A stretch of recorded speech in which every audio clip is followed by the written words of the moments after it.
O que vai ser de João Dória? Dos 5 candidatos mais destacados nas pesquisas, o governador de São Paulo está em quinto. Em algumas pesquisas com 2, outras pesquisas com 3, em alguns melhores cenários com 4 ou 5% das intenções de voto. O João Dória é o meu assunto do diagnóstico de hoje. Vamos lá? Quando se conversava com João Dória no início do ano passado, 2021, ele dizia que quando fosse julho, meados do ano, ele já teria chegado aos 10%.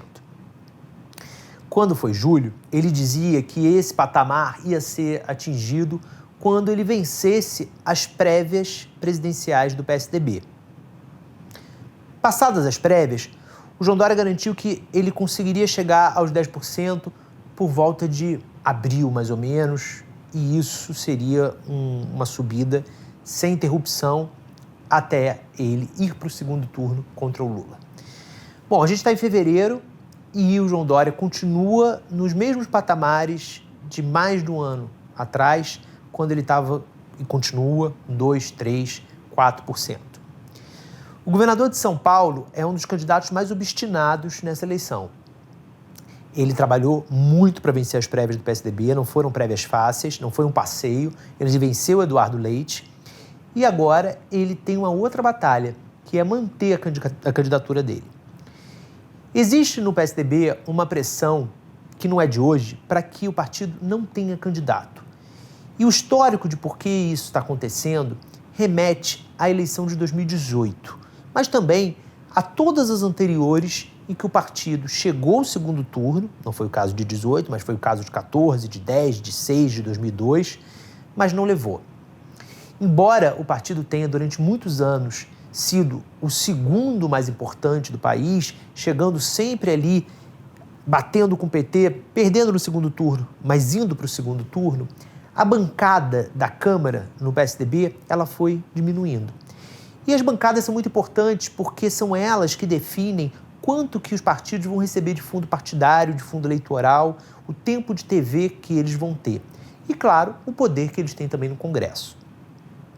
Portanto, esses deputados do PSDB que se veem numa bancada que vai eleição a eleição diminuindo, eles têm argumentado de que o partido deveria investir dinheiro neles, investir dinheiro na eleição de deputados e não gastar tanto dinheiro como custa uma eleição para presidente.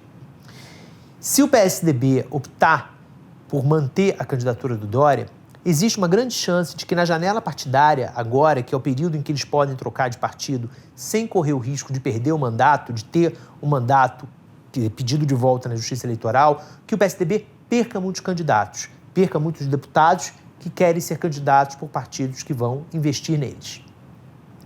Por outro lado, o Dória vem trabalhando há meses, já tem uma equipe trabalhando com ele há meses, para ser candidato a presidente.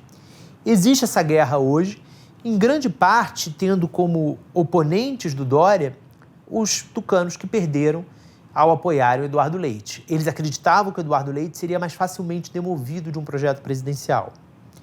Sem conseguir decolar nas pesquisas, até agora, o Dória tem argumentos menos fortes para conseguir se bancar como candidato. Ele precisa, daqui até mais ou menos abril, mostrar que ele vai conseguir participar para valer da briga. Agora, pessoalmente, eu queria analisar a situação do Dória. O Dória é abertamente contra a reeleição, ele já falou isso, ele já disse diversas vezes que não quer se candidatar ao governo do Estado novamente e sabe também que não seria uma reeleição fácil. Ele tomou medidas muito necessárias para combater a Covid, mas impopulares, que foram exploradas politicamente pelo Bolsonaro e por outros adversários. Então, ele não é a figura mais popular em São Paulo. Essa impopularidade afeta, inclusive, a candidatura do nome dele para a sucessão no Palácio dos Bandeirantes, o vice-governador Rodrigo Garcia, que se vê prejudicado por ter a imagem do Dória colada dele. Claro, ele tem a máquina paulista que ajuda e vai ajudar a candidatura dele a ganhar tamanho, mas a imagem do Dória é uma imagem que pesa. O Dória não é o perfil, entretanto, que desista. Se ele desistir dessa candidatura antes do vamos ver, ele vai ter sido levado a isso. O que eu vejo como uma tendência principal é que o Dória mantenha essa candidatura, no que depender dele, mesmo que seja para ser derrotado.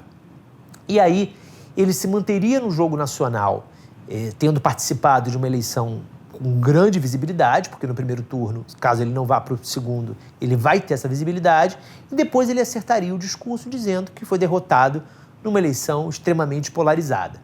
Poderia voltar a disputar algum cargo em 2026, ou eventualmente até voltar a tentar a presidência. Mas desistir, eu não vejo o governador de São Paulo desistindo, não.